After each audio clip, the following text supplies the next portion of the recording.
최근 한국 밥상 한 접시가 미국 전역의 가정들을 발칵 뒤집었습니다. 한 미국인 남편이 서울을 방문하고 나서 볼 요리 타령이 몇 달 동안 멈추질 않은 것이었는데요. 제 남편뿐만 아니라 옆집까지 퍼져서 미쳐버리겠어요. 미국에서 한 알에 10,000원 수준의 초고급 음식을 한국 수산시장에서 산처럼 쌓고 먹는 문화를 접한 후에 완전히 빠져버린 것이었습니다. 문제는 여기서 끝이 아니었습니다. 한 번이라도 굴전과 굴국밥, 굴무침을 맛본 외국인들이 본인의 나라에 돌아가서까지 비싼 돈을 주고 사 먹기 시작해 가격까지 폭등해버린 것이었죠. 이 현상의 배경에 있던 한 미국인 부부는 한식 굴요리 음식집을 열어 떼돈을 벌게 되었다고 하는데요. 굴전에 미쳐버린 남편으로 인해 미국 전역까지 매료시켜버린 부부. 과연 이 미국인 부부는 비싼 원가임에도 불구하고 어떻게 초대박을 터뜨릴 수 있었던 것일까요? 이야기를 시작하기 앞서 사연 속의 제작에 힘이 되는 구독과 좋아요 부탁드립니다. 한국을 응원하신다면 대한민국 화이팅! 이라고 아래 댓글로 남겨주세요. 제 남편 제이슨이 회사 연수차 서울에 다녀온 건 겨울이 한창이던 때였습니다. 당시 저는 샌프란시스코의 한 관광회사에서 아시아 여행 상품을 기획하는 일을 하고 있었어요. 남편이 돌아온 날 공항에서 그를 맞이했을 때만 해도 모든 게 평범했습니다. 피곤한 얼굴로 짐을 끌고 나온 남편은 제게 포옹을 하며 말했죠. 여보, 서울 정말 대단했어. 저는 웃으며 대답했습니다. 그래? 맛있는 거 많이 먹었어? 그때 남편의 표정이 묘하게 변했어요. 뭔가 강렬한 기억을 떠올리는 듯한 그런 눈빛이었습니다. 집으로 돌아온 첫날 저녁, 문제가 시작됐어요. 오늘 저녁은 뭐 먹을까? 제가 물었을 때 남편은 잠시 멈칫하더니 조심스럽게 말했습니다. 혹시 굴전 만들 수 있어? 저는 그냥 웃어넘겼습니다. 한국에서 뭔가 맛있는 걸 먹었나 보다 그 정도로만 생각했죠. 하지만 다음 날도 그 다음 날도 남편의 대답은 똑같았어요. 일주일이 지나고 2주가 지나도 상황은 변하지 않았습니다. 남편은 퇴근 후 소파에 앉아 유튜브로 한국 굴전 영상만 찾아봤어요. 종로 골목 작은 식당에서 아주머니가 굴전을 부치는 장면, 통영 수산시장에서 굴을 산더미처럼 쌓아놓고 파는 모습, 그런 영상들을 반복해서 보는 남편의 모습이 처음엔 귀엽다가 점점 걱정스러워졌습니다. 한 달이 지났을 때 남편은 주말마다 한인마트로 향했어요. 생굴을 사오기 시작한 겁니다. 처음 본 영수증을 보고 저는 깜짝 놀랐습니다. 생굴 12개에 $45라니. 한국에선 그 돈이면 한 바구니를 산다는 남편의 설명을 들으며 저는 처음으로 뭔가 이상하다는 걸 느꼈어요. 제이슨, 이거 너무 비싼 거 아니야? 남편은 고개를 끄덕이면서도 굴 봉지를 놓지 않았습니다. 알아. 근데 먹고 싶어. 그 맛이 자꾸 생각나. 주방에서 남편이 직접 굴전을 만들기 시작했어요. 하지만 결과는 참담했습니다. 굴 특유의 비린내가 집 안가득 퍼졌고 반죽은 질척하게 흐물거렸어요. 기름은 사방으로 튀어올랐고 완성된 굴전은 한국에서 먹었던 것과는 전혀 달랐다며 남편은 좌절했습니다. 이게 아닌데, 분명 서울에서 먹었던 건 이렇지 않았는데. 남편의 목소리에 절망이 묻어났어요. 그렇게 실패를 거듭하면서도 남편은 포기하지 않았습니다. 매주 비싼 굴을 사다가 실패하고 또 사다가 실패하고 2달이 지났을 때 신용카드 명세서를 확인한 저는 충격을 받았어요. 한인마트에서만 한 달에 $360가 넘게 나간 겁니다. 굴만 사는데 말이죠. 제이슨, 이제 그만해. 저는 처음으로 남편에게 소리를 질렀습니다. 우리 형편에 이렇게 비싼 굴을 계속 살 수는 없어. 그리고 매번 실패하잖아. 남편은 아무 말도 하지 못했어요. 그저 고개를 숙인 채 서 있을 뿐이었습니다. 그날 밤 침대에 누워서도 남편의 슬픈 표정이 계속 떠올랐어요. 저는 잠을 이룰 수가 없었습니다. 남편이 왜 그렇게까지 집착하는지, 도대체 그 굴전이라는 게 뭐길래 이러는지 궁금증이 커져갔습니다. 다음 날 아침, 제가 먼저 말을 꺼냈습니다. 여보, 미안해. 어젯밤에 너무 심했어. 남편이 조용히 고개를 들었어요. 아니야. 내 말이 맞아. 내가 너무 집착한 것 같아. 저는 그의 손을 잡았습니다. 나한테 얘기해 줄래? 서울에서 도대체 뭘 먹었길래 이렇게까지 생각나는 건지. 남편의 눈빛이 달라졌어요. 마치 그때 그 순간으로 돌아간 듯한 표정이었습니다. 제이슨은 천천히 이야기를 시작했어요. 서울 출장 마지막 날, 회의가 일찍 끝나서 혼자 종로 골목을 걷고 있었다고 합니다. 겨울 저녁 6시쯤 어둑어둑해지는 시간이었대요. 골목 어귀에서 뭔가 고소하면서도 바다 냄새가 섞인 향이 풍겨왔다고 했습니다. 그 냄새를 따라가니 작은 식당이 나타났어요. 간판도 제대로 안 보이는 허름한 곳이었지만 안에는 사람들로 가득했다고 합니다. 남편은 용기를 내서 들어갔어요. 할머니 한 분이 커다란 철판 앞에서 뭔가를 붙이고 계셨대요. 바로 굴전이었습니다. 주문도 제대로 못했지만 할머니가 알아서 한 접시를 내주셨다고 해요. 뜨끈뜨끈한 굴전이 접시 가득 담겨 나왔을 때 남편은 처음엔 어떻게 먹어야 할지 몰랐답니다. 옆 테이블 한국인들이 초고추장에 찍어 먹는 걸 보고 따라했대요. 첫 입을 베어 물었을 때의 그 순간을 남편은 절대 잊을 수 없다고 했습니다. 바삭한 겉면이 깨지면서 안에서 뜨거운 굴이 터져 나왔고 달콤하면서도 짭조름한 바다 맛이 입안 가득 퍼졌다고요. 미국에서 고급 레스토랑에서 레몬 뿌려 조심스럽게 먹던 굴과는 완전히 다른 세계였답니다. 남편은 그 자리에서 말문이 막혔대요. 그냥 계속 먹었다고 합니다. 한 접시를 다 비우고도 모자라서 한 접시를 더 시켰어요. 할머니가 신기하다는 듯 웃으시며 한국말로 뭐라고 하셨는데 무슨 말인지는 몰랐지만 기분이 좋았다고 합니다. 그날 밤 호텔로 돌아가는 길에도 그 맛이 입안에 남아 있었대요. 비행기를 타고 태평양을 건너오는 12시간 내내 그 겨울 골목의 냄새와 뜨거운 굴전의 맛을 잊을 수가 없었다고 했습니다. 남편의 이야기를 들으며 저는 비로소 이해했어요. 이건 단순히 음식에 대한 집착이 아니었습니다. 그 순간의 온기, 그 골목의 공기, 할머니의 미소, 그 모든 것이 하나로 합쳐진 기억이었던 거예요. 남편에게 그 굴전은 단순한 음식이 아니라 서울 겨울의 한 조각이었던 겁니다. 근데 여보, 제가 조심스럽게 물었습니다. 미국에도 굴은 많잖아. 왜 한국 굴전이 그렇게 특별한 거야? 남편이 한숨을 쉬며 대답했어요. 미국에서 굴은 사치품이야. 오이스터 박 하면 한 알에 $5씩 해.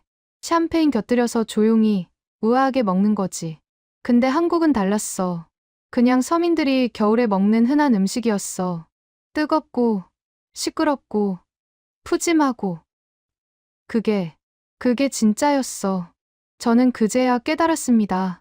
남편이 그리워하는 건 굴 자체가 아니라 한국의 그 식문화 전체였던 거예요. 귀한 걸 아껴 먹는 게 아니라 흔한 걸 마음껏 즐기는 그 자유로움. 그날 저녁, 저는 결심했습니다. 남편의 그 기억을 다시 찾아주고 싶었어요. 하지만 단순히 집에서 요리하는 걸로는 불가능하다는 것도 알았습니다. 뭔가 더 큰 계획이 필요했어요. 그때 제 머릿속에 한 가지 생각이 스쳤습니다. 관광 상품을 기획하듯이 이 굴전을 하나의 프로젝트로 만들어보면 어떨까?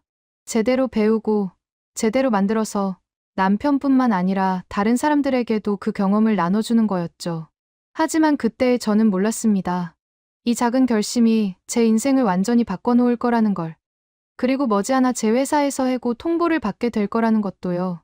남편과의 대화 이후 한 달쯤 지났을 때 회사에서 청천벽력 같은 소식이 들려왔습니다. 팀 전체 회의가 긴급하게 소집됐어요.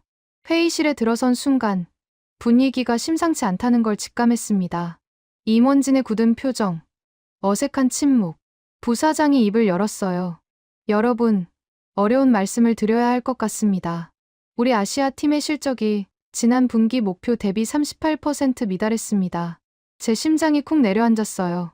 12년 동안 몸담았던 이 회사에서 제가 가장 애정을 쏟았던 아시아 여행 상품 기획팀. 그런데 실적 부진이라니. 경쟁사들의 가격 공세와 팬데믹 이후 변화한 여행 트렌드를 따라가지 못했습니다. 따라서 구조조정이 불가피합니다. 그 순간 회의실이 얼어붙었어요.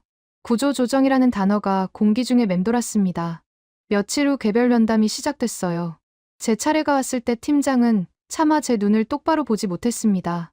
에밀리, 정말 미안해. 회사 입장에서는 경력자들부터 정리할 수밖에 없어. 신입들은 급여가 낮으니까. 말이 끝나기도 전에 저는 이해했어요. 12년 경력이 오히려 독이 된 거였습니다. 퇴직금과 함께 받은 해고 통지서를 들고 집으로 돌아가는 길. 제 손은 계속 떨렸어요. 39세, 경력 단절. 그리고 앞으로의 막막함. 현관문을 열었을 때 남편이 소파에 앉아 있었습니다. 제 표정을 본 남편이 벌떡 일어났어요. 여보, 무슨 일이야? 저는 그제야 눈물이 쏟아졌습니다. 회사에서 잘렸어. 남편이 저를 꼭 안아줬어요. 그날 밤 우리 부부는 오랫동안 이야기를 나눴습니다. 앞으로 어떻게 살아가야 할지, 다시 취업을 해야 할지. 하지만 39세 여성을 받아줄 회사가 얼마나 될까요? 게다가 관광업계는 여전히 불황이었습니다. 절망감이 밀려왔어요. 그때 남편이 조심스럽게 말했습니다. 여보, 우리 굴전으로 뭔가 해볼까? 저는 처음엔 무슨 소린가 싶었어요. 무슨 말이야? 내가 관광상품 기획하듯이 굴전을 사업으로 만들어보는 거야. 나도 돕겠어. 순간 머릿속이 복잡해졌습니다. 회사에서 12년 동안 여행 상품을 기획했던 제 경험, 가격 책정, 타겟 고객 분석, 재방문율 계산, 마케팅 전략, 그 모든 걸 굴전에 적용한다면? 위험한 생각이었지만 동시에 흥미로웠어요. 어차피 잃을 게 없는 상황 아닌가요? 좋아. 한번 해보자. 제가 대답했을 때 남편의 눈이 반짝였습니다. 다음 날부터 저는 본격적으로 조사를 시작했어요.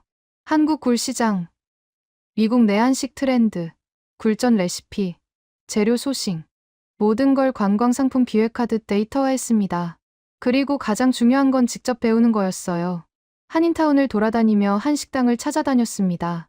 그렇게 오클랜드의 작은 한식당 막고우를 발견했어요. 식당 문을 열고 들어갔을 때 주방에서 요리하시던 할머니 한 분이 고개를 드셨습니다. 어서 오세요. 그분이 바로 김 사장님이었어요. 58세, 30년 넘게 한식을 만들어 오신 분이셨습니다. 저는 정직하게 제 사정을 말씀드렸어요. 남편이 한국 굴전을 잊지 못하는 것, 제가 회사에서 해고당한 것, 그리고 굴전으로 사업을 해보고 싶다는 것까지. 김 사장님은 제 이야기를 끝까지 들으시더니 잠시 침묵하셨습니다. 그리고 물으셨어요. 진심이에요? 네, 진심입니다. 김 사장님이 피식 웃으셨어요. 미국 사람들이 굴전을 좋아할까요? 비린내 때문에 못 먹는 사람들이 대부분인데. 그래서 배우고 싶어요. 제대로 된 방법을요. 김 사장님이 고개를 끄덕이셨습니다. 좋아요. 근데 조건이 있어요. 말씀하세요. 진짜 한국 방식으로 해야 해요. 반쪽짜리 미국식으로 타협하면 절대 안 돼요. 그럼 각오 되셨어요? 저는 단호하게 대답했습니다. 네. 각오됐습니다. 그날부터 제 인생의 새로운 챕터가 시작됐어요. 김 사장님의 첫 수업은 충격의 연속이었습니다. 굴전의 핵심은 굴이 아니에요. 사장님의 첫 마디부터 제 예상을 깨버렸어요. 네. 굴전인데 굴이 핵심이 아니라고요? 맞아요. 굴은 재료일 뿐이에요. 진짜 비밀은 따로 있어요. 김 사장님이 주방으로 저를 데려가셨습니다. 커다란 철판과 기름통, 그리고 온도계가 놓여 있었어요. 첫째, 굴은 반드시 소금물에 헹궈야 해요. 비린내의 90%는 여기서 잡히는 거예요. 사장님이 굴을 깨끗한 소금물에 담가 조심스럽게 흔드셨어요. 검은 잔여물이 물에 씻겨 나갔습니다. 둘째, 반죽 비율이에요. 계란 하나, 밀가루 한 컵, 물 반 컵. 이 비율을 절대 바꾸면 안 돼요. 사장님이 정확하게 계량하며 반죽을 만드셨어요. 너무 되면 질기고, 너무 묽으면 흐물해진다고 하셨습니다. 셋째, 부침가루가 아니라 일반 밀가루를 써요. 부침가루는 너무 바삭해서 굴의 부드러움을 죽여요. 저는 열심히 메모했습니다. 관광상품 기획할 때처럼 체크리스트를 만들어가며. 그리고 마지막, 가장 중요한 게 나왔어요. 넷째, 온도. 이게 전부예요. 김 사장님이 온도계를 기름에 담그셨습니다. 180도. 정확히 이 온도를 유지해야 해요. 170도면 기름이 반죽에 스며들어 느끼해지고, 190도면 겉만 타고 속은 안 익어요. 사장님이 온도계를 제게 주셨어요. 온도계 없이 하면 안 돼요. 눈대중으로는 절대 맞출 수 없어요. 한국 할머니들이 온도계 없이 하시는 건 수십 년 경험 때문이에요. 그날부터 일주일 동안 저는 매일 김 사장님 식당에 갔습니다. 아침 10시부터 오후 3시까지 점심 영업시간 내내 굴을 씻고 반죽을 만들고 온도를 재고 굴전을 붙이는 연습을 반복했어요. 처음엔 온도 조절이 제일 어려웠습니다. 조금만 한눈 팔면 온도가 떨어지거나 올라갔어요. 10번도 넘게 실패했습니다. 굴전이 질척하게 나오거나 겉만 타서 나오거나. 김 사장님은 한 번도 화를 내지 않으셨어요. 그저 조용히 옆에서 지켜보시다가 필요한 순간에만 조언을 주셨습니다. 에밀리 씨, 너무 조급해하지 마세요. 음식은 정성이에요. 온도계만 믿지 말고 소리도 들어보세요. 사장님이 굴전을 붙이시는 소리를 들려주셨어요. 지글지글, 경쾌하게 튀는 소리. 이 소리가 일정하게 유지되면 온도가 맞는 거예요. 소리가 약해지면 온도가 떨어진 거고, 너무 거세지면 온도가 높은 거예요. 그때부터 저는 온도계와 소리를 동시에 체크하기 시작했어요. 일주일째 되던 날, 드디어 성공했습니다. 완벽한 황금빛 굴전이 철판 위에서 지글거리고 있었어요. 겉은 바삭하고 속은 촉촉한 그 이상적인 조합. 김 사장님이 한 입 드시더니 고개를 끄덕이셨습니다. 됐어요. 이제 합격이에요. 그 순간 제 눈에서 눈물이 핑 돌았어요. 일주일간의 고생이 보상받는 순간이었습니다. 근데 에밀리 씨, 사장님이 진지하게 말씀하셨어요. 기술은 배웠지만 그걸로는 부족해요. 진짜 중요한 건 마음이에요. 마음이요? 네. 이게 왜 한국 사람들에게 특별한 음식인지, 왜 남편분이 그렇게 그리워하는지, 그 마음을 담아야 사람들이 느껴요. 그냥 맛있는 음식이 아니라 기억을 파는 거라는 걸 잊지 마세요. 사장님의 말씀이 가슴 깊이 새겨졌습니다.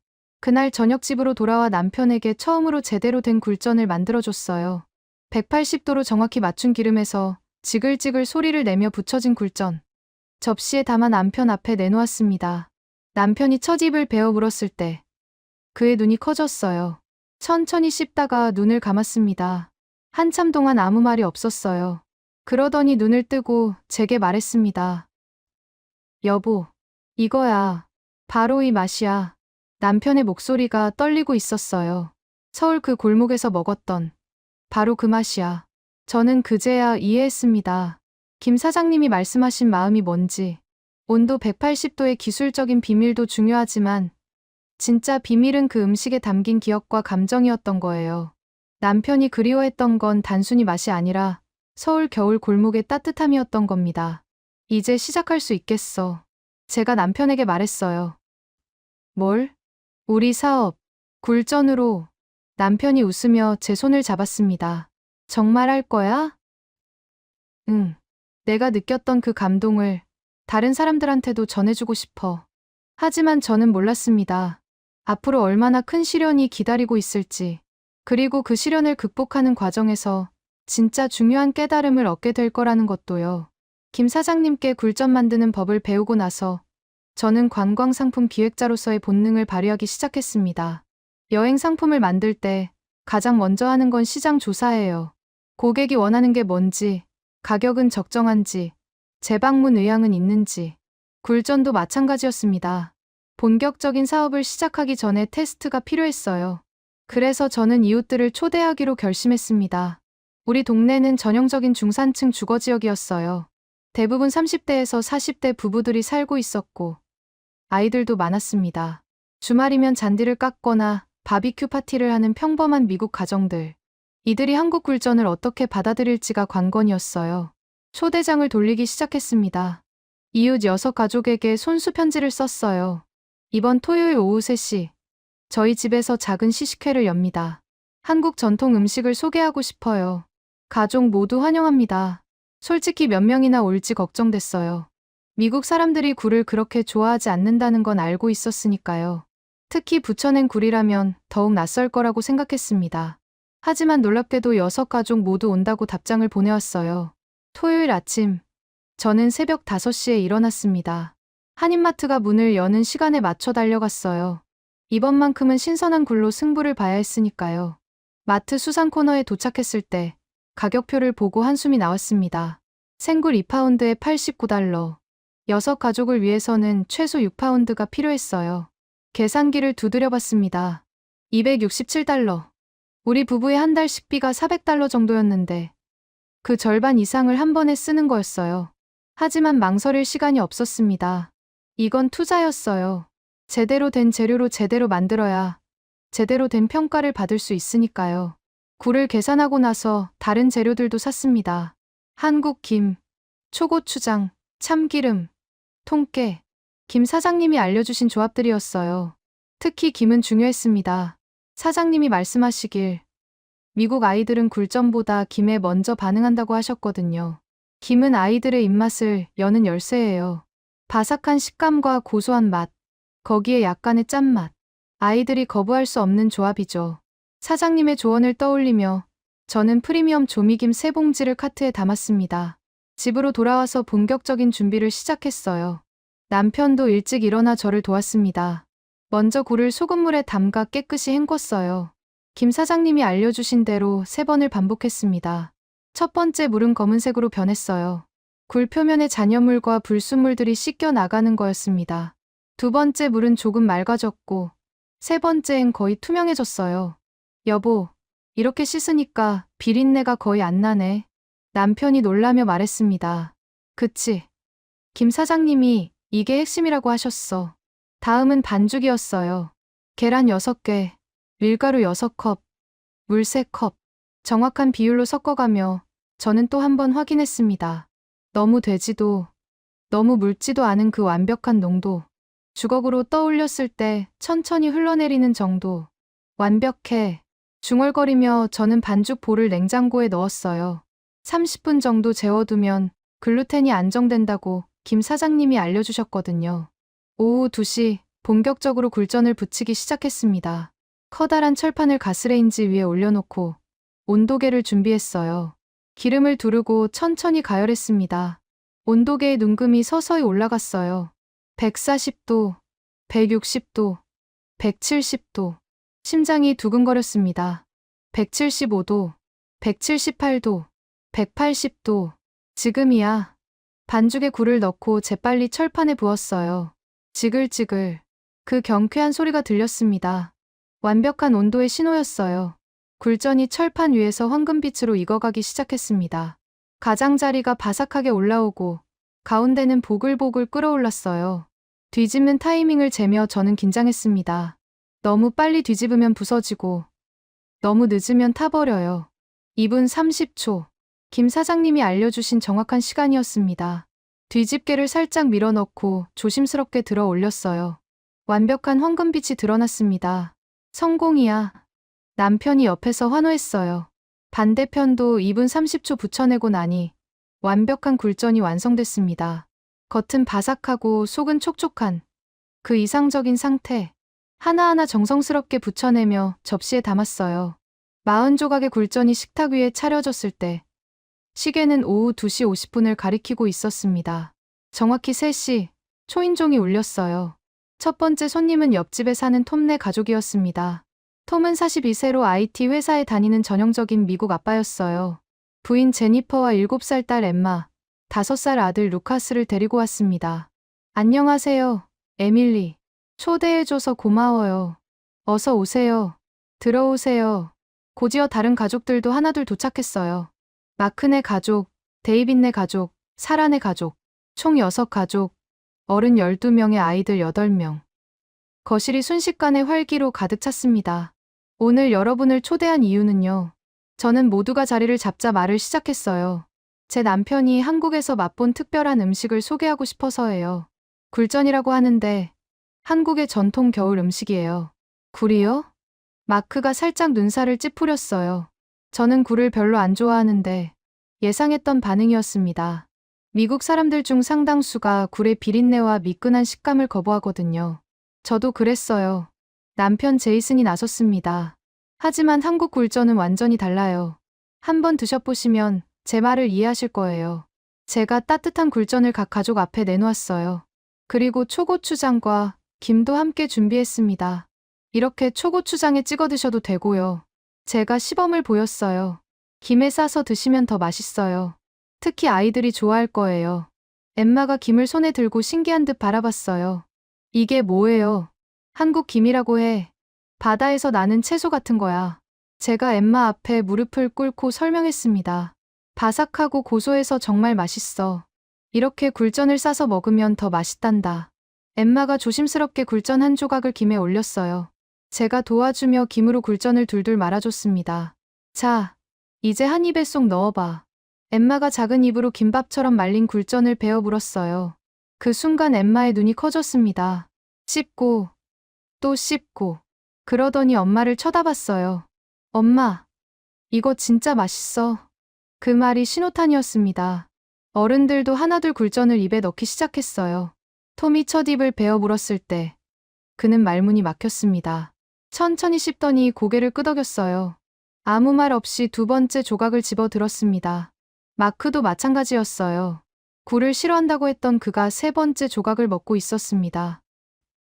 이거 정말 굴이 맞아요? 전혀 비린내가 안 나는데요? 데이빗의 부인 리사가 놀라며 물었어요. 비결이 뭐예요? 소금물에 여러 번 헹구고 정확한 온도로 부쳐내면 비린내가 거의 사라져요. 제가 설명했습니다. 그리고 김과 함께 먹으면 굴의 풍미는 살아있으면서도 거부감은 없어지죠. 가장 놀라운 건 아이들의 반응이었어요. 평소 채소도 잘 안 먹는다던 루카스가 굴전을 김에 싸서 계속 먹고 있었습니다. 엠마는 아예 김을 펼쳐놓고 굴전을 직접 싸먹기 시작했어요. 엄마, 이거 집에서도 먹을 수 있어? 다른 집 아이 소피아가 엄마에게 물었습니다. 그 순간 저는 확신했어요. 이건 된다. 절대적으로 된다. 20분. 준비했던 40조각의 굴전이 완전히 사라지는데 걸린 시간이었습니다. 테이블 위에는 빈 접시만 남아 있었어요. 에밀리, 혹시 더 없어요? 톰이 미안한 듯 물었습니다. 미안해요. 이게 준비한 전부였어요. 사실 더 준비할 걸 그랬다는 후회가 들었습니다. 손님들이 돌아간 후 저는 노트를 펼쳤어요. 관광상품 기획할 때처럼 피드백을 정리하기 시작했습니다. 성인 남성 6명 중 6명 재주문 의사 있음. 성인 여성 6명 중 5명 긍정적 반응. 아이들 8명 중 7명 완식. 더 먹고 싶다는 질문 총 11회. 김과의 조합에 대한 긍정적 언급 8회. 데이터는 명확했습니다. 이건 단순한 성공이 아니라 폭발적인 반응이었어요. 그날 저녁 제 이메일로 메시지들이 쏟아지기 시작했습니다. 톰, 에밀리, 오늘 정말 맛있었어요. 어디 가면 살 수 있나요? 리사, 우리 딸이 집에 와서도 계속 굴전 얘기를 해요. 레시피 공유 가능할까요? 사라, 남편이 내일 당장 또 먹고 싶대요. 언제 또 만들 거예요? 저는 남편을 쳐다봤습니다. 여보, 이거 진짜 되는 것 같아. 남편이 웃으며 고개를 끄덕였어요. 그럼 이제 뭘 해야 할까? 저는 이미 머릿속으로 계획을 세우고 있었습니다. 푸드트럭, 파머스 마켓, 페스티벌, 관광상품을 만들듯이 굴전 사업의 로드맵이 그려지기 시작했어요. 하지만 그때 저는 몰랐습니다. 이 작은 성공 뒤에 얼마나 큰 위기가 기다리고 있을지, 그리고 그 위기를 통해 진짜 중요한 깨달음을 얻게 될 거라는 것도요. 이웃 시식회의 성공 이후 저는 본격적으로 사업 계획을 세우기 시작했습니다. 12년간 관광 상품을 기획하며 배운 모든 노하우를 동원했어요. 가장 먼저 해야 할 일은 초기 자본 계산이었습니다. 노트북을 켜고 엑셀 파일을 만들었어요. 푸드트럭 구매 비용, 조리 장비, 초기 재료비, 허가 비용, 보험료, 하나하나 검색하며 예상 비용을 입력했습니다. 중고 푸드트럭 12억 1만 8천 달러, 조리 장비 철판, 냉장고, 가스레인지 3천만 5천 달러, 초기 재료비 2천 달러, 위생 허가 및 사업자 등록 1,500만 2천 달러, 보험료 6개월 1,200 달러, 예비비 2천 달러, 총합계 21억 7천 3만 200 달러. 화면의 숫자를 보며 한숨이 나왔습니다. 우리 부부의 저축 전액이 2만 8천 달러였어요. 사실상 가진 돈을 전부 쏟아부어야 하는 상황이었습니다. 실패하면 정말 끝이에요. 재취업도 어려운 나이에 저축까지 날리면 재기할 방법이 없었습니다. 여보, 남편이 제 어깨에 손을 얹었어요. 무서워? 솔직히 무서워. 이게 실패하면 우리 정말. 말을 잇지 못했습니다. 남편이 저를 꼭 안아줬어요. 나도 무서워. 하지만 이웃들 반응 봤잖아. 20분 만에 40조각이 다 팔렸어. 이건 분명 가능성이 있어. 남편의 말이 맞았습니다. 데이터는 거짓말을 하지 않아요. 재방문 의향 100%, 추가 주문 의사 90% 이상. 이런 수치는 관광 상품에서도 보기 드문 수준이었습니다. 좋아. 해보자. 제가 결심을 굳혔을 때 남편이 웃었어요. 그래. 우리 같이 해보자. 다음 날부터 본격적인 준비가 시작됐습니다. 먼저 중고 푸드트럭을 알아봤어요. 크레이그리스트와 페이스북 마켓플레이스를 뒤졌습니다. 대부분 상태가 좋지 않거나 가격이 너무 비쌌어요. 일주일을 검색한 끝에 오클랜드 외곽에서 괜찮은 트럭을 발견했습니다. 2015년형 푸드트럭, 주행거리 85,000마일. 이전 주인이 타코 장사를 하다가 접었다고 했어요. 가격은 15,000달러였지만 협상 끝에 14,500달러에 구매했습니다. 트럭을 처음 봤을 때의 기분은 복잡했어요. 낡고 기름때가 낀 외관, 곳곳에 녹슨 부분들. 하지만 엔진은 튼튼했고 내부 공간도 충분했습니다. 이거 우리가 직접 청소하고 수리하면 되겠어. 남편이 소매를 걷어붙이며 말했어요. 2주 동안 우리 부부는 푸드트럭을 완전히 뜯어고쳤습니다. 벽을 다시 칠하고 바닥을 교체하고 녹슨 부분을 갈아냈어요. 주방 장비를 새로 설치하고 조명도 밝은 것으로 바꿨습니다. 가장 중요한 건 철판과 가스레인지였어요. 김 사장님의 조언대로 온도 조절이 정밀하게 되는 업소용 장비를 구매했습니다. 3,200달러. 비싼 투자였지만 180도를 정확히 유지하려면 필수였어요. 트럭 외관도 새로 디자인했습니다. 관광 상품을 기획할 때 배운 브랜딩 감각을 활용했어요. 트럭 이름은 서울 오이스터 스토리스요 오이스터 스토리로 정했습니다. 서울의 겨울 골목에서 시작된 이야기를 담는다는 의미였어요. 로고는 굴 모양을 형상화하고 그 안에 작은 서울타워 실루엣을 넣었습니다. 색상은 따뜻한 황금빛과 진한 남색의 조합.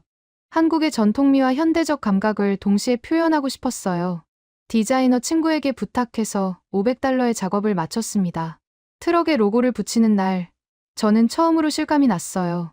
아, 내가 정말 사업을 시작하는구나. 다음은 허가 문제였습니다. 캘리포니아주의 푸드트럭 허가는 생각보다 복잡했어요. 사업자 등록, 위생 허가, 식품 취급 자격증, 차량 검사, 보험 가입, 서류를 준비하고 각종 기관을 돌아다니는 데만 3주가 걸렸습니다. 특히 굴을 다루는 사업이라 위생 검사가 까다로웠어요. 보건소 검사관이 트럭을 방문했을 때 그는 꼼꼼하게 모든 걸 확인했습니다. 굴은 식중독 위험이 높은 식재료입니다.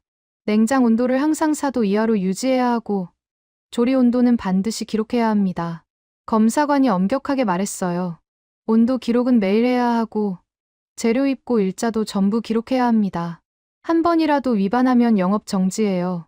저는 고개를 끄덕이며 모든 지침을 메모했습니다. 관광상품 기획할 때도 세부 사항을 놓치지 않는 게 중요했듯이 음식 사업도 마찬가지였어요. 드디어 모든 허가를 받았을 때는 이미 2달이 지나 있었습니다. 저축 잔액은 8,500달러로 줄어 있었어요. 이제 정말 뒤로 물러설 곳이 없었습니다. 첫 영업 장소는 오클랜드 파머스 마켓으로 정했어요. 매주 토요일 아침 8시부터 오후 2시까지 열리는 지역장터였습니다. 유기농 채소, 수제빵, 수제잼을 파는 상인들 사이에서 한국 굴전을 파는 겁니다. 부스 대여료는 하루 75달러였어요. 첫 영업일은 9월 첫째 주 토요일로 잡았습니다. 그 전날 밤, 저는 잠을 이룰 수가 없었어요. 내일 아무도 안 사면 어떡하지? 맛이 없다고 하면? 가격이 비싸다고 하면? 온갖 걱정이 머릿속을 휘저었습니다. 남편도 마찬가지였는지 침대에서 뒤척이고 있었어요. 여보, 앉아? 응, 너무 떨려서. 나도. 우리는 그렇게 밤새 깬 눈으로 천장만 바라봤습니다. 새벽 4시, 알람이 울리기 전에 일어났어요. 준비해야 할 게 많았습니다. 한인마트는 새벽 5시에 문을 열어요. 남편이 굴을 사러 가는 동안 저는 반죽을 준비했습니다.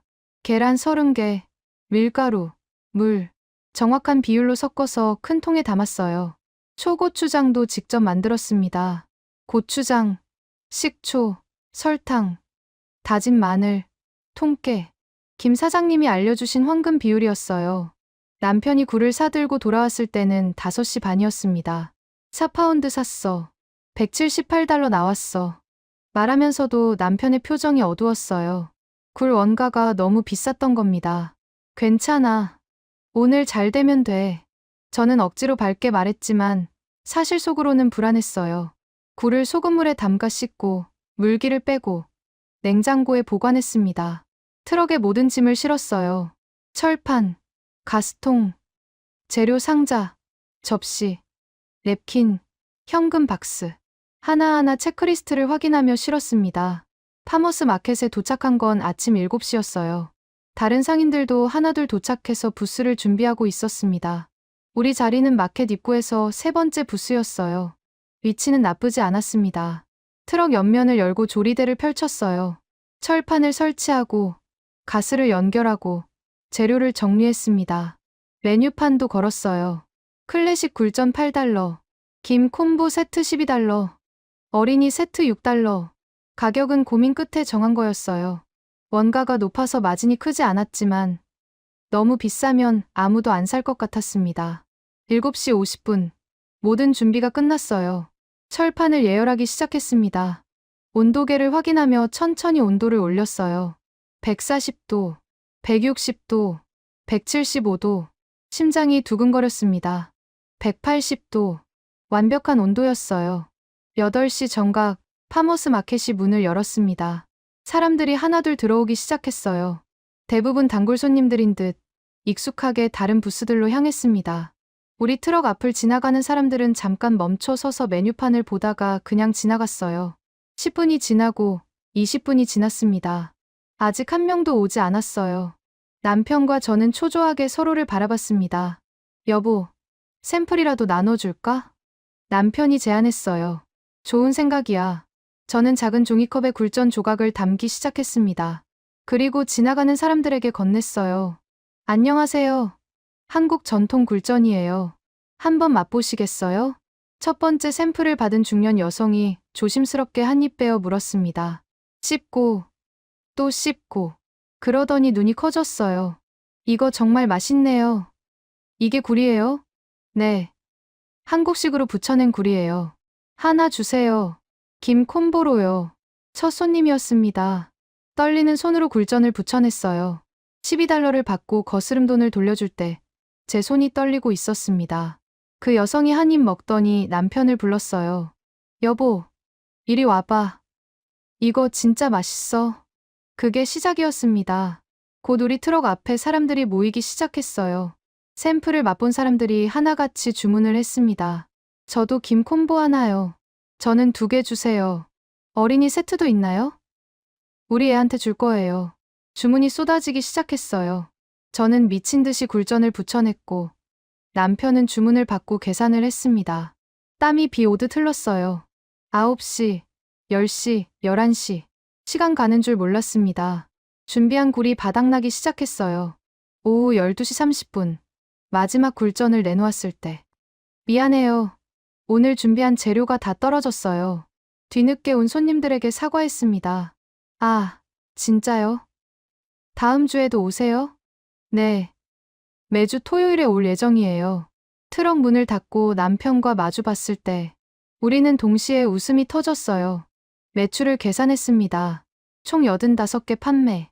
매출 732달러. 원가와 부스 대여료를 빼면 순이익은 약 280달러였어요. 하루에 280달러. 큰 돈은 아니었지만 가능성을 확인한 순간이었습니다. 여보, 우리 해냈어. 남편이 저를 껴안았어요. 아직 시작일 뿐이야. 저는 웃으며 대답했습니다. 하지만 그때의 저는 몰랐어요. 이 작은 성공이 곧 더 큰 실현의 시작이 될 거라는 것을요. 첫 영업 이후 4주 동안은 꿈만 같았습니다. 매주 토요일마다 파머스 마켓에 나갔고 매번 완판을 기록했어요. 단골 손님들이 생기기 시작했습니다. 매주 찾아오는 톰네 가족, 굴전을 김에 싸 먹는 걸 좋아하는 엠마. 에밀리 언니, 나 또 왔어. 엠마가 토요일마다 달려와 인사하는 모습이 너무 사랑스러웠어요. SNS에도 서서히 소문이 나기 시작했습니다. 오클랜드 파머스 마켓의 숨은 보석. 한국 굴전. 이거 중독성 있음. 아이가 생선을 먹기 시작했어요. 조회수는 많지 않았지만 하나하나가 소중했습니다. 9월 말, 저는 다음 단계를 준비하기 시작했어요. 샌프란시스코에서 열리는 대형 푸드 페스티벌 참가 신청을 한 겁니다. 베이 에리어 푸드 페스티벌은 매년 가을에 열리는 지역 최대 규모의 음식 축제였어요. 참가비는 500달러로 비쌌지만 하루 방문객이 3만 명이 넘는 행사였습니다. 여보, 이거 꼭 해야 해. 한 번에 우리를 알릴 수 있는 기회야. 남편도 동의했어요. 좋아. 대박 나자. 페스티벌은 11월 첫째 주 토요일로 예정돼 있었습니다. 준비 기간이 한 달 남짓 남았어요. 대량 조리를 위해 더 큰 철판을 주문했습니다. 재료도 평소보다 3배를 준비하기로 했어요.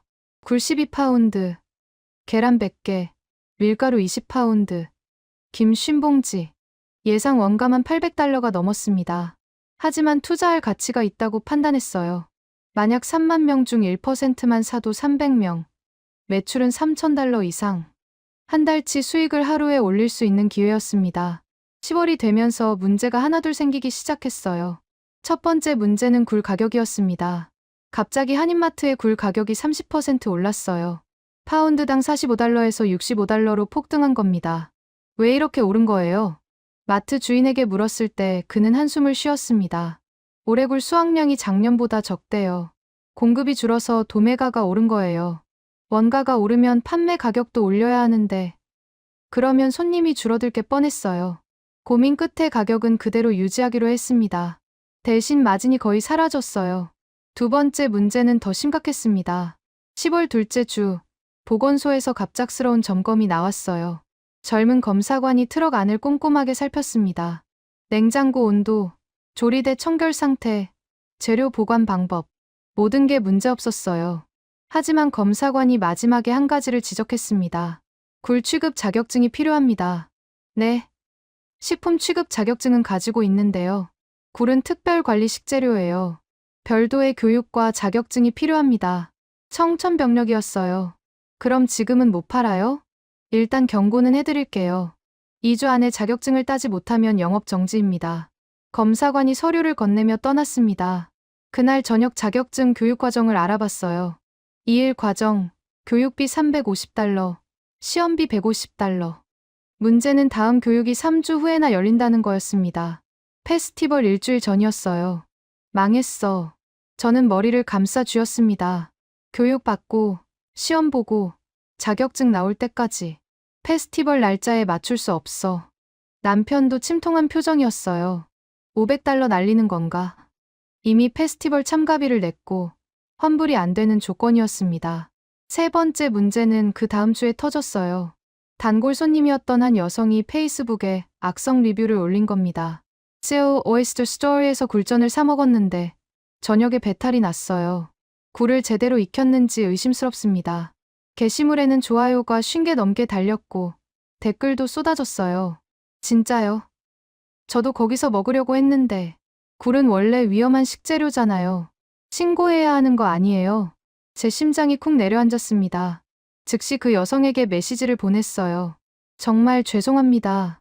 혹시 언제 구매하셨는지, 어떤 증상이 있으셨는지 여쭤봐도 될까요?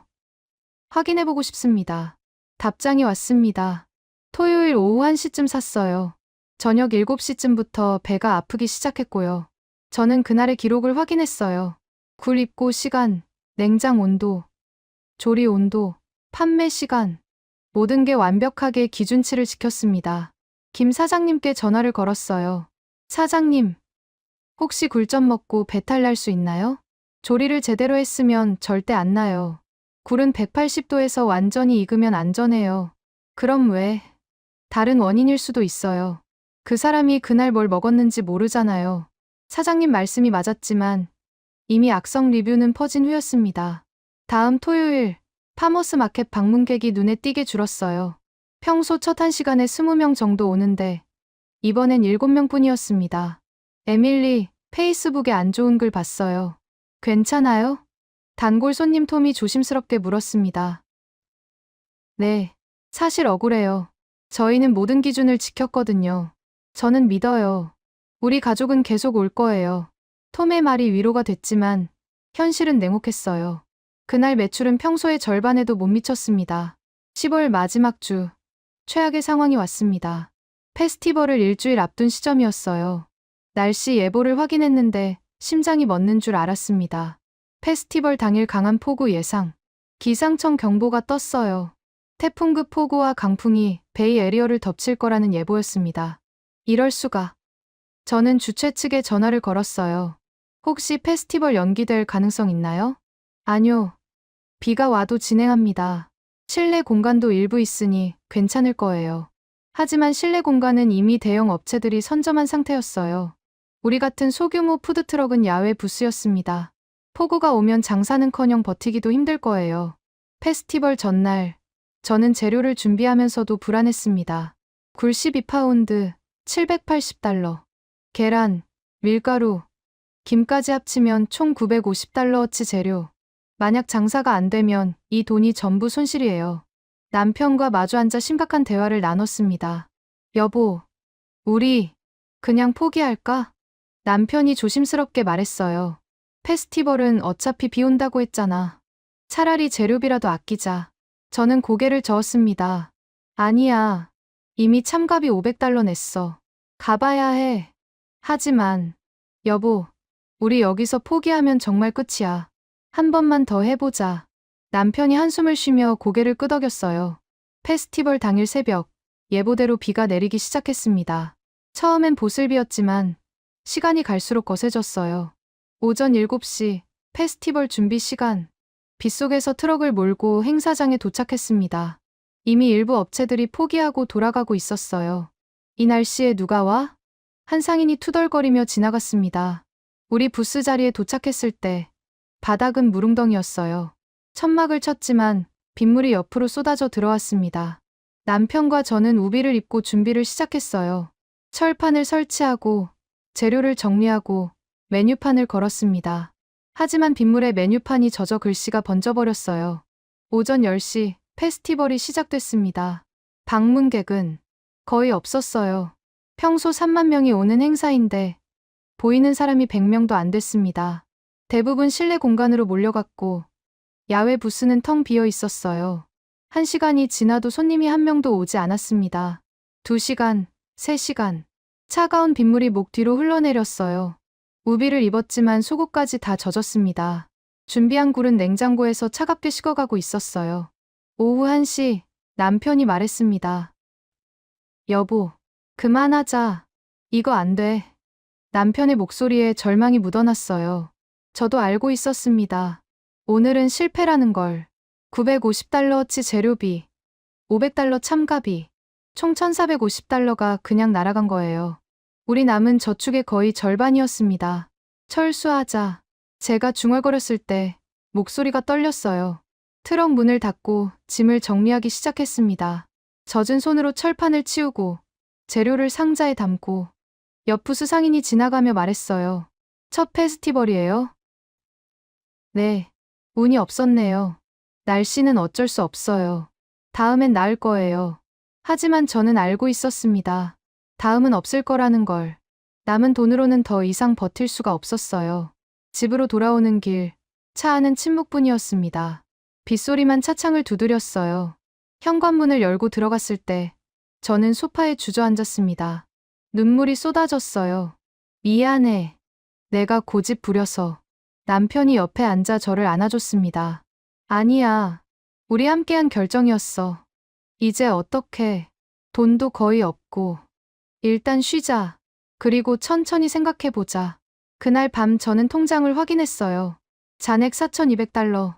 2달 전만 해도 28,000달러였던 저축이 이렇게 줄어버린 겁니다. 노트북을 열어 엑셀 파일을 봤어요. 지난 2달간의 수입과 지출 내역. 총 매출 8,750달러. 총 지출 24,550달러. 순손실 마이너스 15,800달러. 숫자는 냉정했습니다. 이대로 가면 한 달 안에 파산이에요.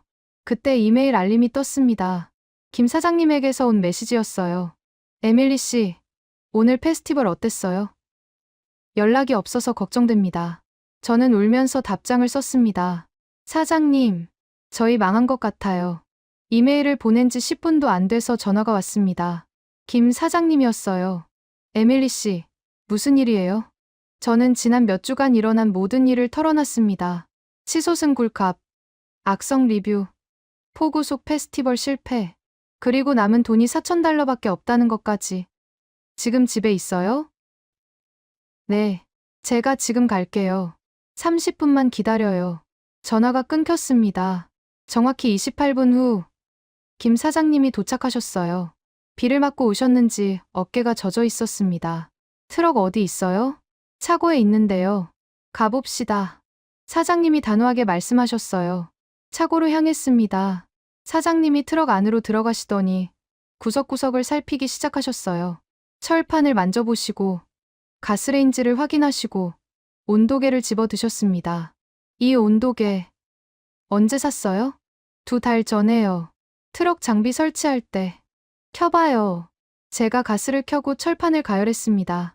사장님이 온도계를 기름에 담그셨어요. 눈금이 올라가기 시작했습니다. 140도, 160도, 175도. 여기서 멈춰요. 사장님이 말씀하셨을 때 온도계는 180도를 가리키고 있었어요. 네, 180도예요. 아니에요. 사장님이 당신 가방에서 다른 온도계를 꺼내셨습니다. 프로페셔널용으로 보이는 디지털 온도계였어요. 그걸 같은 기름에 담그셨습니다. 디지털 숫자가 나타났어요. 168.5도. 뭐예요? 저는 믿을 수가 없었습니다. 에밀리 씨 온도계가 고장 났어요. 실제 온도보다 10도 이상 높게 나와요. 순간 머릿속이 하얘졌어요. 그럼 제가 지금까지 170도도 안 되는 온도로 굴전을 붙였다는 거예요? 그런 것 같네요. 사장님이 한숨을 쉬셨습니다. 170도 이하에서는 기름이 반죽 속으로 스며들어요. 그래서 느끼하고 소화도 안 되고 배탈 난 손님도 아마 그 때문일 거예요. 저는 주저앉았습니다. 지난 2달간의 모든 노력이 무너지는 순간이었어요. 온도 하나 때문에, 단 10도 차이 때문에. 제가 모든 걸 망쳤어요. 눈물이 또 흘렀습니다. 사장님이 제 옆에 앉으셨어요. 에밀리 씨, 이건 망한 게 아니에요. 이제 진짜 문제를 찾은 거예요. 하지만 이미 너무 늦었어요. 돈도 없고, 평판도 망가졌고. 아니에요. 아직 안 늦었어요. 사장님의 목소리에 힘이 실렸습니다. 지금까지는 기술의 문제였어요. 온도만 제대로 맞추면 돼요. 제가 제 온도계를 빌려드릴게요. 사장님이 디지털 온도계를 제게 건네셨어요. 그리고 한 가지 더 알려드릴 게 있어요. 뭔데요? 에밀리 씨는 지금까지 굴에만 집중했어요. 하지만 진짜 중요한 건 굴이 아니에요. 저는 멍하니 사장님을 바라봤습니다. 제가 처음부터 말씀드렸잖아요. 굴전의 비밀은 굴이 아니라고요. 그럼 뭔데요? 조합이에요. 사장님이 천천히 설명하기 시작하셨어요. 미국 사람들이 한국 음식을 좋아하는 이유가 뭘까요? 맛있어서. 아니에요. 경험이에요. 한국에서는 흔한 음식들이 여기서는 특별한 경험이 되는 거예요. 저는 고개를 끄덕였습니다. 남편이 서울 골목을 그리워했던 것처럼 굴전도 마찬가지예요. 미국 사람들은 굴을 비싼 식재료로 알아요. 한 알에 $5씩 주고 조심스럽게 먹는 거죠. 근데 한국에서는 철판 위에 수북이 붙여서 김에 싸 먹잖아요. 네, 바로 그 조합이에요. 뜨거운 굴전, 바삭한 김, 달콤한 초고추장. 이 세 가지가 만나는 순간의 경험. 그게 진짜 비밀이에요. 사장님의 말씀을 들으며 저는 깨달았습니다. 제가 지금까지 놓치고 있던 게 뭔지. 저는 굴전을 팔려고 했어요. 하지만 팔아야 했던 건 한국의 경험이었던 겁니다. 사장님, 그럼 저 어떻게 해야 해요? 원가 때문에 고민이죠? 사장님이 정확히 짚으셨어요. 굴이 너무 비싸요. 마진이 거의 안 나와요. 그럼 굴을 메인으로 팔지 마세요. 네, 김을 메인으로 파세요. 그리고 굴전은 김과 함께 먹는 세트 상품으로 만드는 거예요. 사장님이 설명을 이어가셨어요. 미국 사람들은 한국 김의 가치를 몰라요.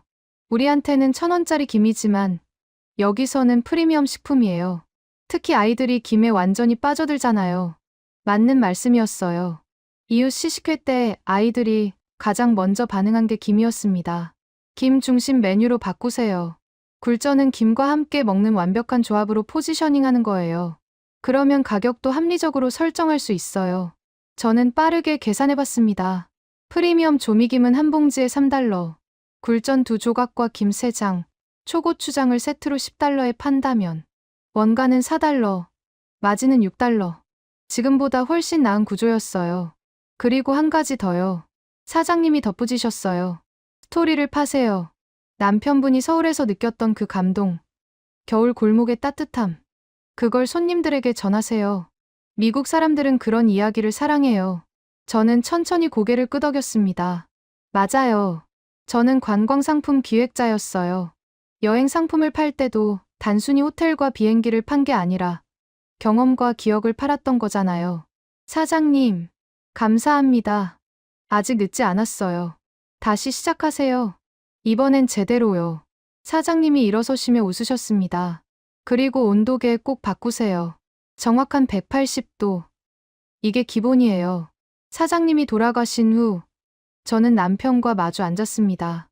여보, 우리 처음부터 다시 시작하자. 뭘?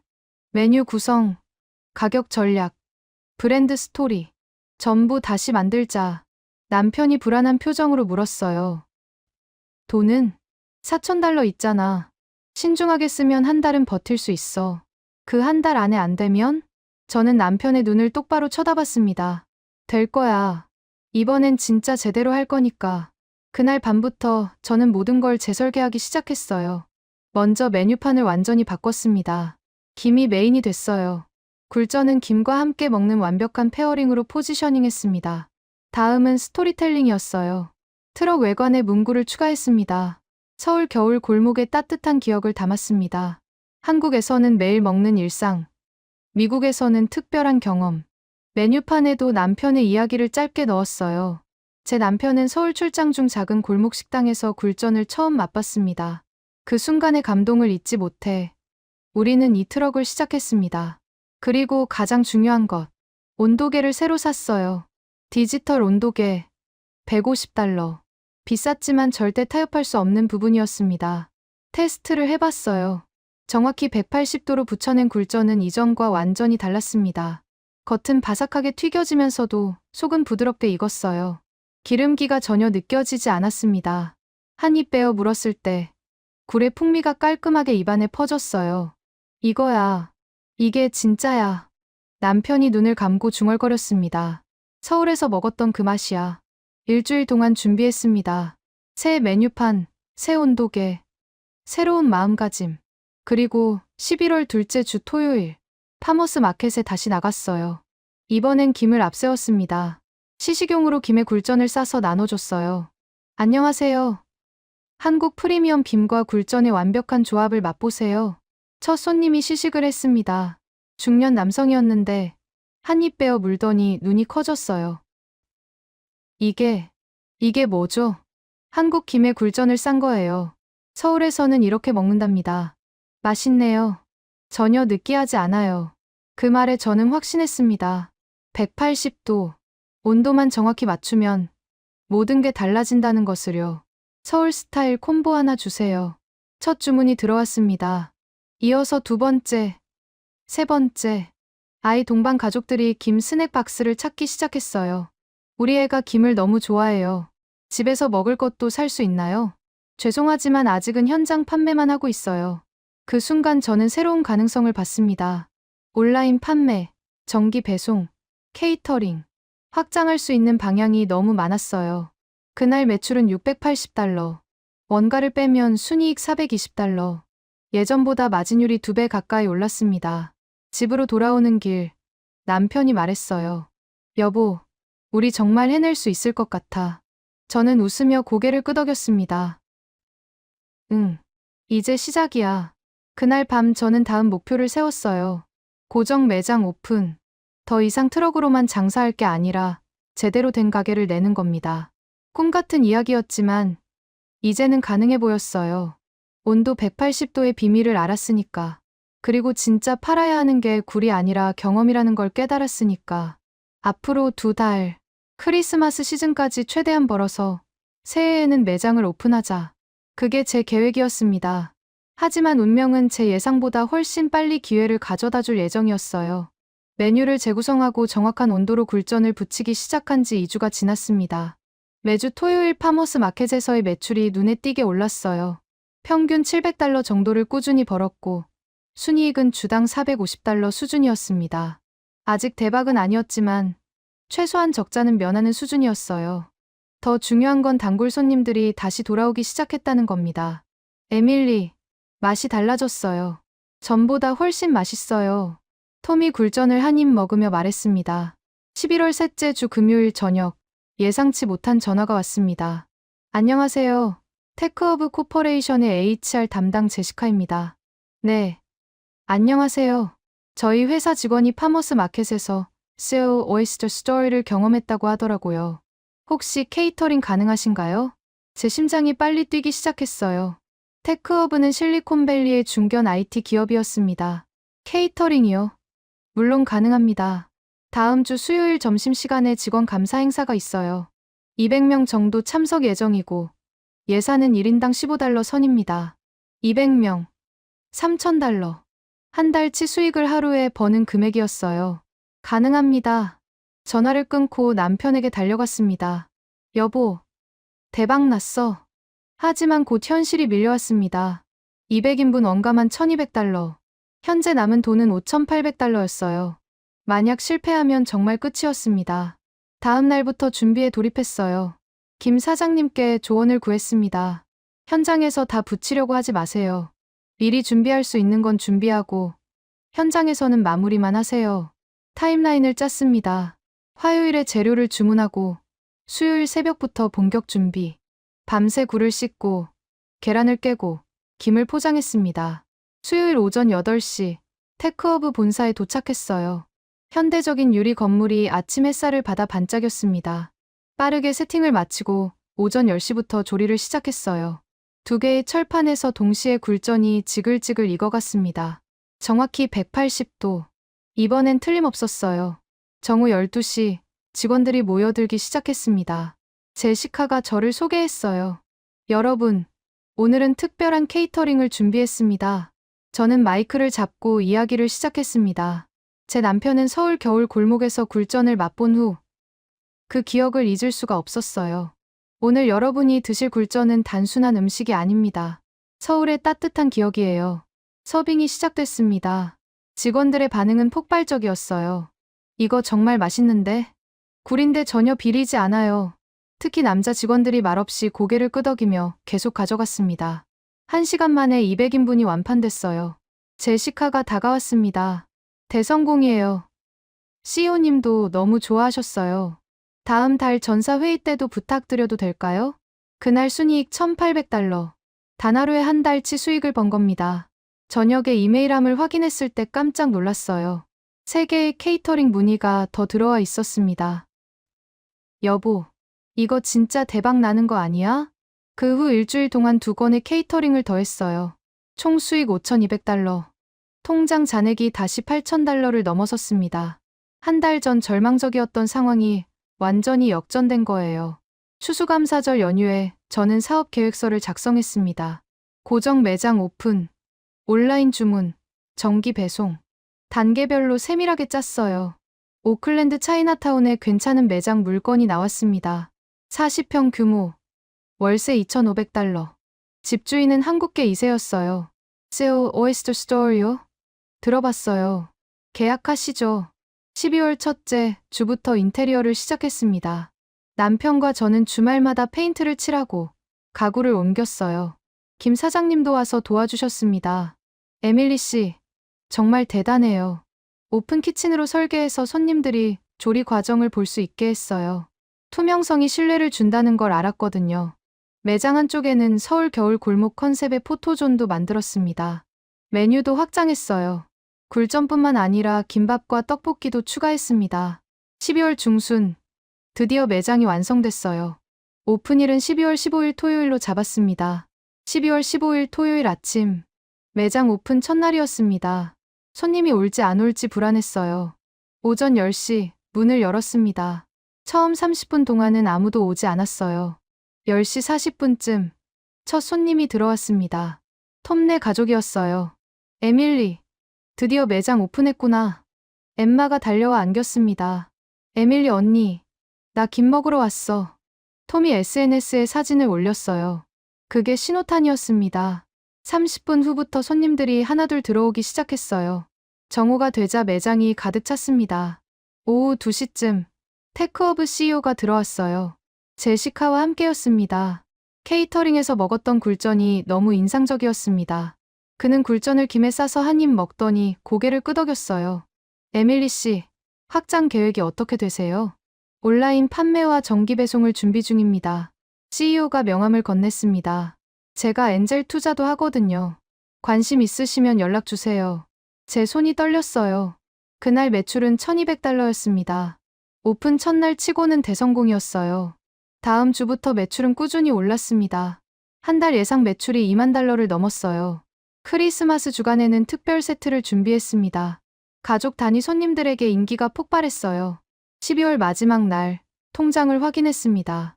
잔액 24,500달러. 3개월 전 4,000달러까지 떨어졌던 것이 믿기지 않았어요. 새해 첫날 남편과 저는 매장에 앉아 커피를 마셨습니다. 여보, 우리 정말 해냈어. 기적 같아. 기적이 아니야. 우리가 포기하지 않았기 때문이야. 며칠 후 온라인 주문 시스템이 완성됐습니다. 첫 주문은 뉴욕에서 들어왔어요. 냉동 포장 기술을 연구해서 전국 배송을 시작했습니다. 정기 배송 서비스, 시어박스도 시작했어요. 구독자가 첫 달에 50명, 두 달째에 120명으로 늘었습니다. 2월 중순, 로컬 신문 인터뷰 요청이 왔어요. 어떻게 이렇게 빨리 성공하셨어요? 실패를 통해 배웠어요. 처음엔 굴을 팔려고 했죠. 하지만 진짜 팔아야 하는 건 경험이었어요. 기사가 나간 후 손님이 더 늘었습니다. 3월에는 CEO의 투자를 받기로 결정했어요. 투자금 10만 달러로 샌프란시스코에 두 번째 매장을 열었습니다. 4월 어느 날, 엠마가 매장을 찾아왔어요. 에밀리 언니, 나 학교에서 발표했어. 내가 좋아하는 음식. 뭘 발표했는데? 한국 김이랑 굴전. 선생님이 정말 멋지대. 눈시울이 뜨거워졌어요.